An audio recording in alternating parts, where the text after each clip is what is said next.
Hi, I'm Pierce, Hello, I'm Michelle. and by the grace of God, we are here with the hope of bringing light for these rescued animals. We are getting married this year, and instead of having the traditional save the date, we came up with a Save a Friend, a simple but special project we put together to advocate in helping rescued animals, and of course with the help of nice print photography.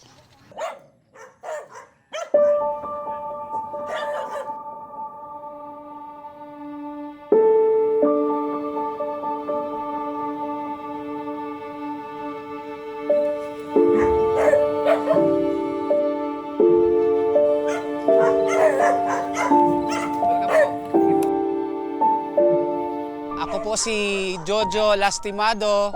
Ako po ang founder ng God Sanctuary for Stray Animals dito po sa Tatala, Binangonan, Rizal. Ang God Sanctuary ay naitayo November 20, 2018. Nag-start po ako mag-rescue for SWS. Kaya po naisipan kong itayo na lang ang shelter kasi pag pamahalan mo yung mga aso sa'yo, masakit sa loob pag napapa-adapt mo na eh.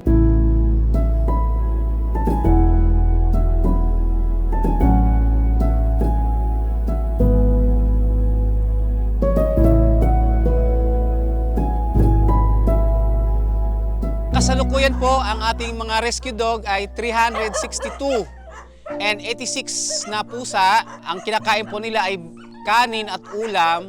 Isang sakong bigas po sa isang araw, 25 kilos sa umaga, 25 kilos sa hapon. Kasama ng kanin ay ang chicken sawdust o kaya pork sawdust.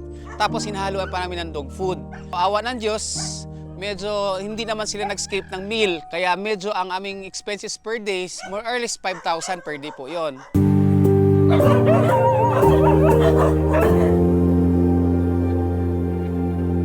Siya po si T.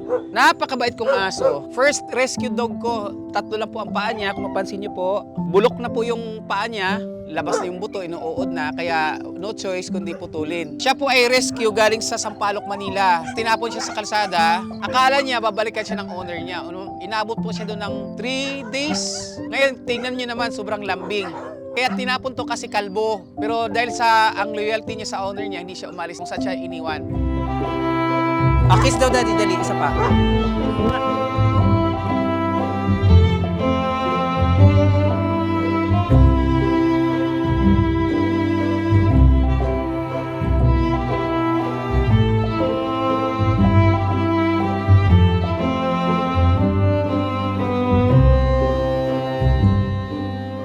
Sa shelter kasi, kailangan talaga matyaga ka lang. Ang dami ng trials na inabot namin, wala ho tayong magagawa. Kaakibat po yan ng ating advokasya na pangalagaan ang mga homeless na ito.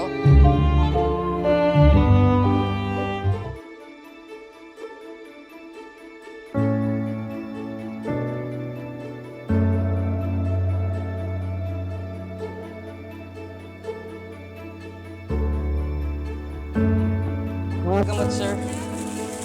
Rabbit. Sa inyo agad. Apo.